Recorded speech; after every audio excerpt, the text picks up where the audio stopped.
Pak, maaf numpang nanya. Rumahnya Pak Helman di mana ya, Pak? Oh, Pak Helman yang penyuluh pertanian.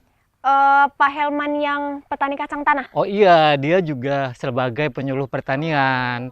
Kalau rumahnya tidak di sini, tapi kalau kebunnya ada di sini, lurus aja. Ada pertigaan, belok kiri sedikit sudah sampai. Kebetulan kalau jam-jam segini dia lagi ada di lahannya. Oh, oke. Kalau gitu, makasih banyak ya, Iya, Pak. iya.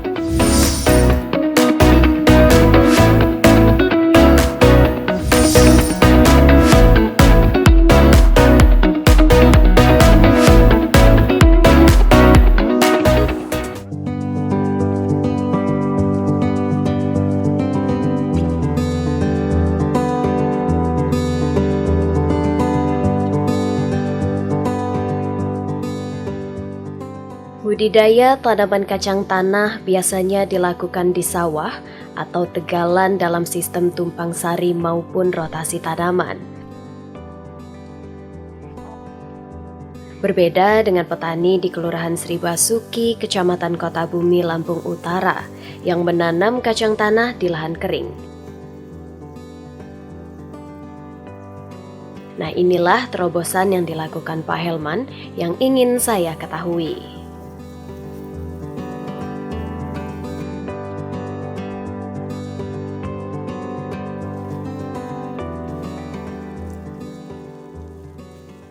Pak, katanya Pak Helman ada di sini ya? Di mana ya, Pak ya?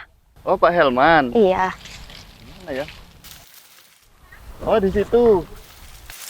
Pak, ada yang nyari itu. Oh, di sana. Iya. Oke, makasih ya, Pak ya. Sama-sama.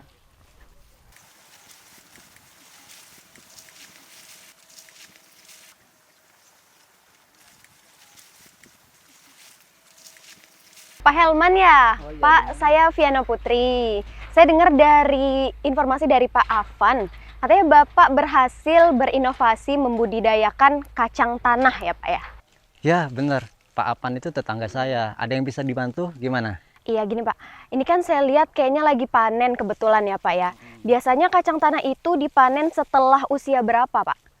Kacang tanah biasa dipanen usia 80 sampai 90 hari. Kebetulan ini usianya sudah 85 hari.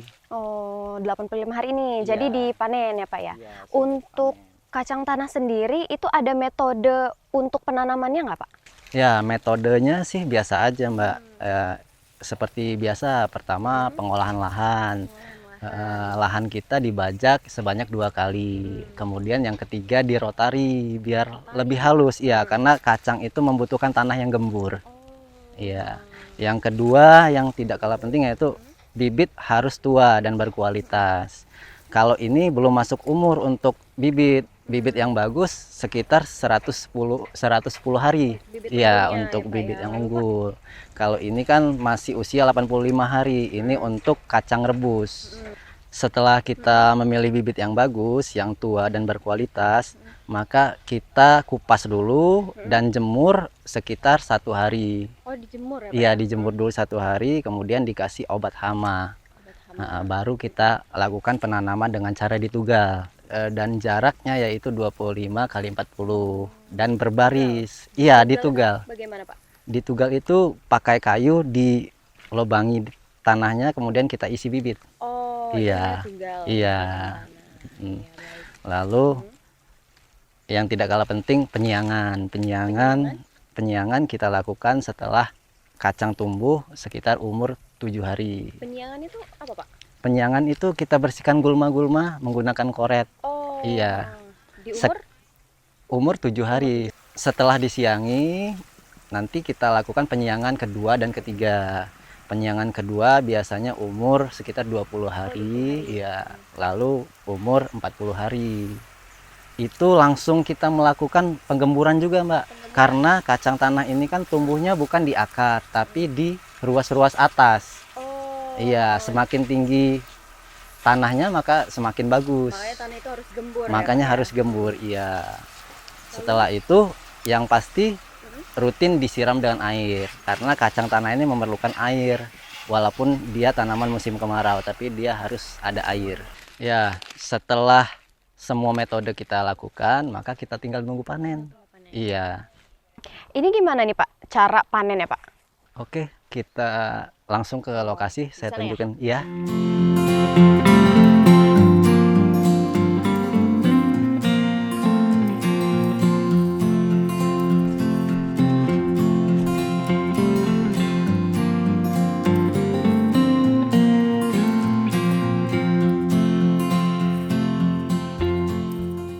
Nah, ini dia contoh kacang yang sudah kita panen, Mbak.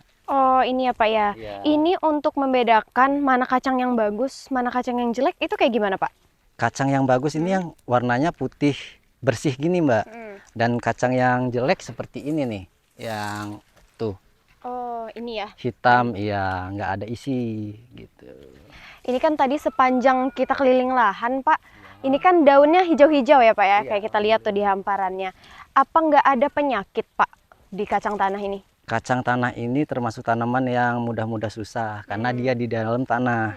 Pastinya ada penyakit. Yang pasti ulat tanah, Mbak. Ulat tanah, Iya. jadi hamanya ulat tanah ya Pak ya. Cara memberantas dan mengatasinya itu kayak gimana Pak? Kita melakukan penyemprotan menggunakan pestisida yang memang sudah teruji dan kita lakukan secara rutin. Itu disiramnya per minggu atau tiap hari Pak? Disemprot, ya disemprot kalau kita melihat ada gejala. Oh, jadi Iya. nggak rutin ya Pak? kalau Iya, ada gejalanya biasanya kalau daunnya sudah bolong-bolong, itu tandanya sudah ada ulet. Dan dia bertelur kemudian jatuh ke dalam tanah, makan kacang Makanya yang tadi ada. nggak ada isinya itu. Iya, benar. Mbak Piana mau saya ajarin cara panen? Boleh dong Pak, ayo Pak. Mari.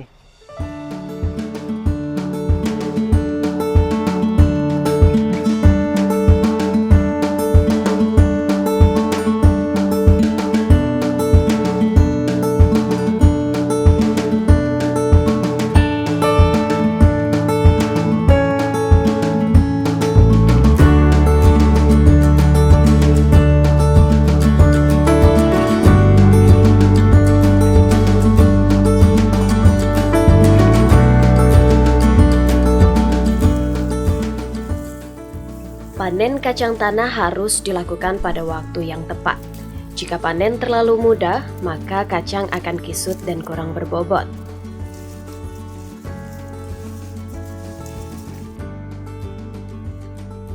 Kacang tanah yang dipanen untuk menjadi kacang rebus dipanen pada usia 80 sampai 90 hari. Sementara untuk bibit, kacang tanah siap dipanen pada umur 90 sampai 105 hari setelah tanam.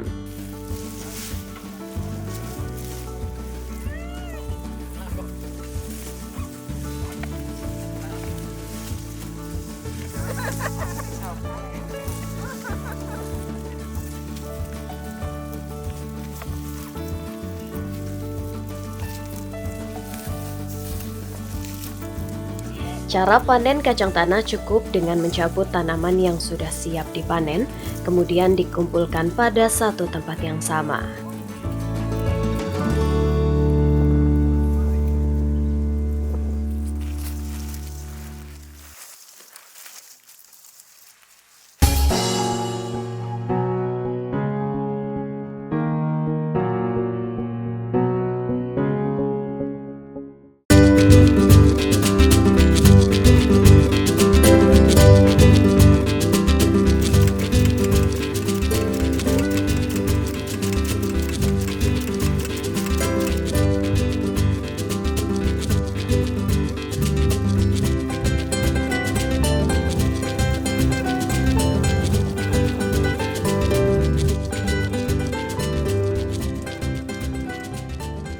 Tanaman kacang tanah memiliki pasar yang sangat bagus karena permintaan selalu meningkat, baik untuk bahan pangan, pakan ternak, ataupun untuk industri.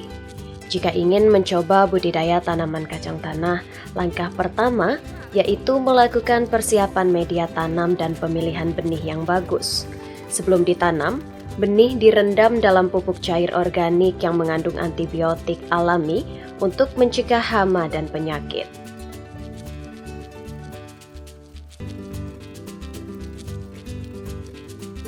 Benih kacang tanah ditanam dengan jarak tanam yaitu 40 x 15 cm atau 30 x 20 cm.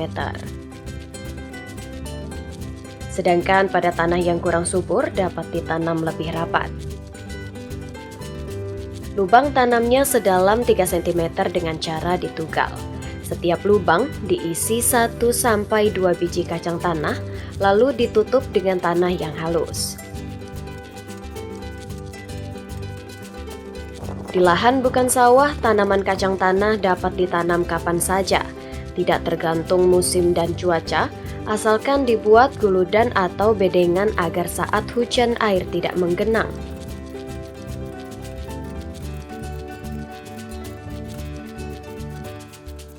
Lebar bedengan sekitar 1 hingga 1,5 meter. Tanaman kacang tanah pada lahan kering membutuhkan penyiraman lebih intensif agar polongnya tidak kosong.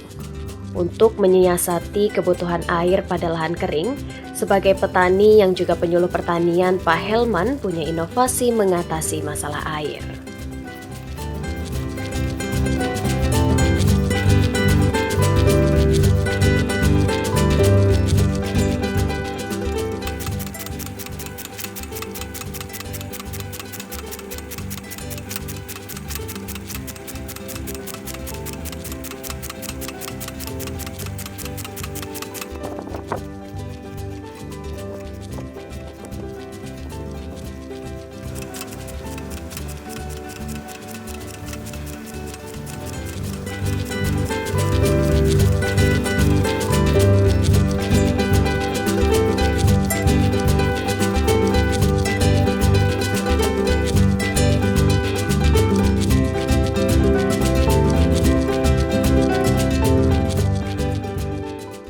Oh ya Pak, kata warga tadi sebelum saya ke sini katanya Bapak itu seorang penyuluh pertanian juga ya Pak ya? Iya, benar Mbak. Apa sih Pak inovasi yang Bapak pilih dalam membudidaya kacang tanah ini? Nah, untuk saat ini kan saya sedang bercocok tanam kacang tanah. Jadi saya menggunakan inovasi sprinkle. Sprinkle ini juga menggunakan air kolam lele, Mbak. Jadi air kolam lele ini lebih bagus dari air biasa karena mengandung pupuk organik yang baik. Terus Pak, tadi kan sepanjang perjalanan saya menuju ke sini, kayaknya yang saya lihat membudidaya tanaman kacang ini hanya Bapak nih Pak. Apa dia itu salah satu hal yang sulit Pak untuk ditanam? Iya, kacang tanah ini susah-susah mudah ya Mbak, karena dia harus ditanam di lahan sawah. Kebetulan lahan kita ini bukan lahan sawah, jadi kita perlu ekstra penyiraman. Oh gitu ya Pak ya. Lalu ada kendala lain Pak? Ya, kendala tidak ada. Malahan saya pengen ngasih tahu ke petani-petani lain bahwa penanaman kacang tanah di musim kemarau ini insya Allah menguntungkan karena harganya pasti tinggi pas panen. Apalagi kita bisa menanam sepanjang tahun menggunakan sprinkle air seperti ini. Oh gitu. Terus apa sih Pak tahapan yang paling penting dalam membudidaya kacang tanah ini? Semuanya penting sih Mbak. Jadi urutannya yaitu pengolahan lahan yang pertama, kedua penyiapan bibit yang berkualitas dan unggul, yang ketiga pastinya air. Setelah itu penyiangan, selanjutnya kita tinggal menikmati hasil panen.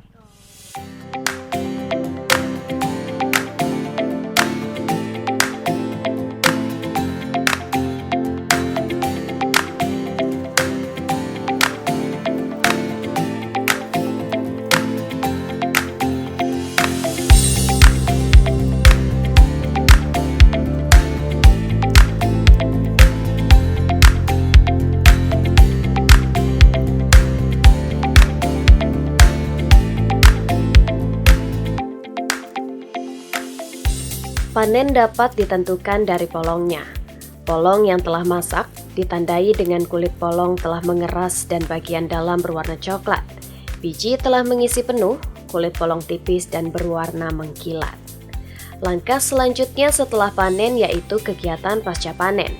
Kacang tanah yang telah dipanen disortir untuk memisahkan kacang yang bagus dan kacang yang busuk. Kacang kemudian dipisahkan dari daunnya dengan cara dipipil.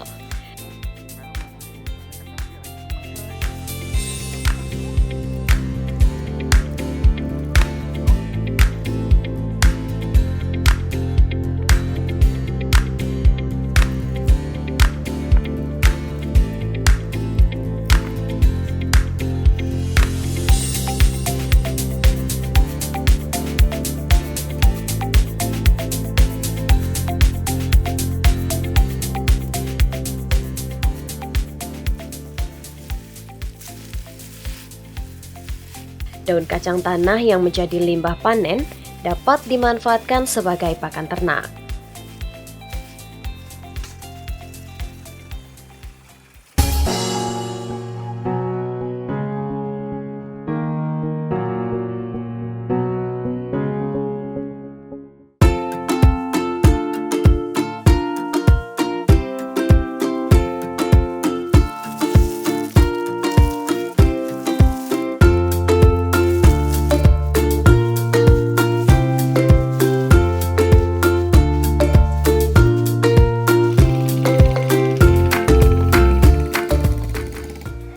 Saat musim kemarau, peternak sering kekurangan pakan hijau untuk hewan ternaknya. Sebagai sumber utama hijauan pakan ternak merupakan faktor penting dalam pemeliharaan ternak sapi maupun kambing. Rumput dengan kandungan serat kasarnya sangat berperan dalam menjaga kesehatan dan fungsi rumen ternak. Menurut informasi dari Pak Helman, limbah daun kacang tanah pasca panen langsung didistribusikan ke peternak tetangga Pak Helman.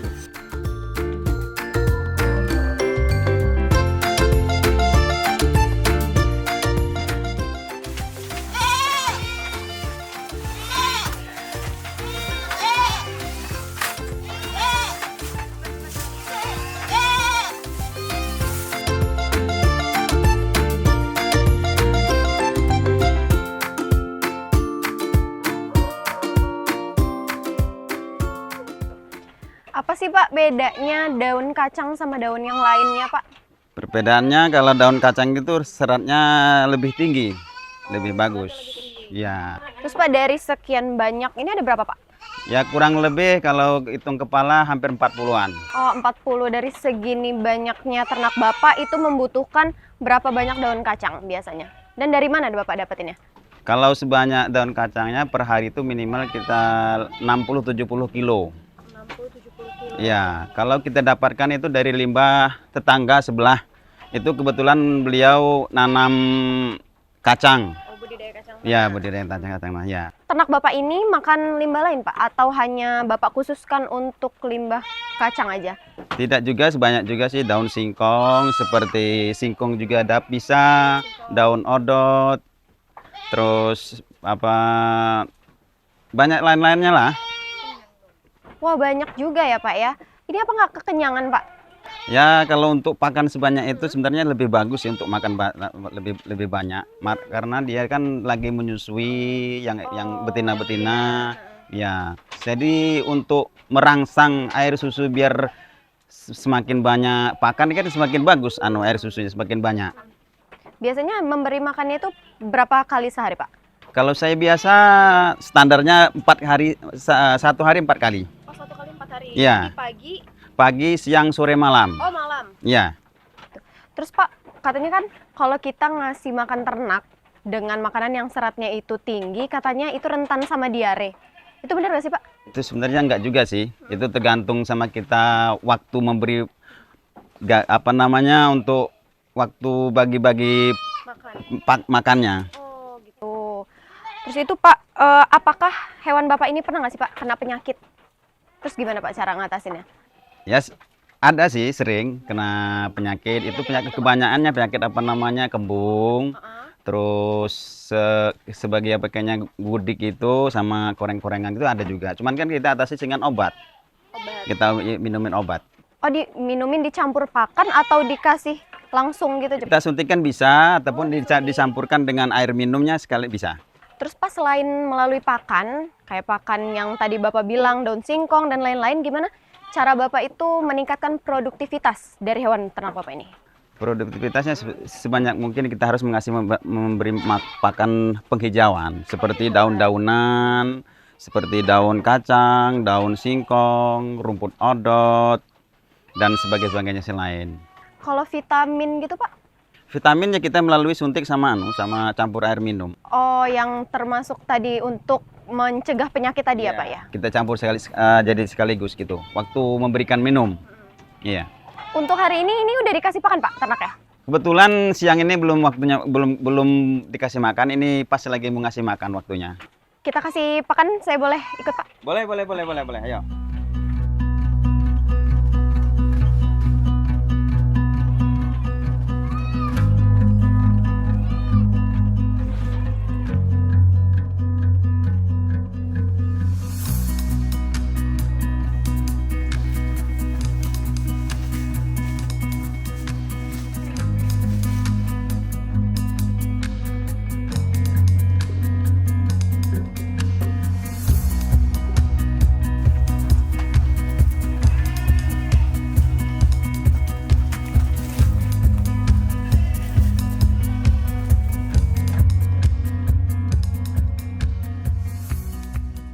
Kacang tanah menjadi tanaman yang saat ini banyak dibudidaya karena harga jualnya yang cukup tinggi.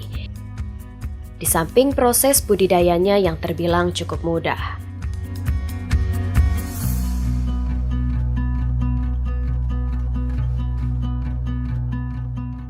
Inovasi yang dilakukan Pak Helman semoga menjawab tantangan pertanian modern demi kehidupan petani di masa datang yang lebih baik.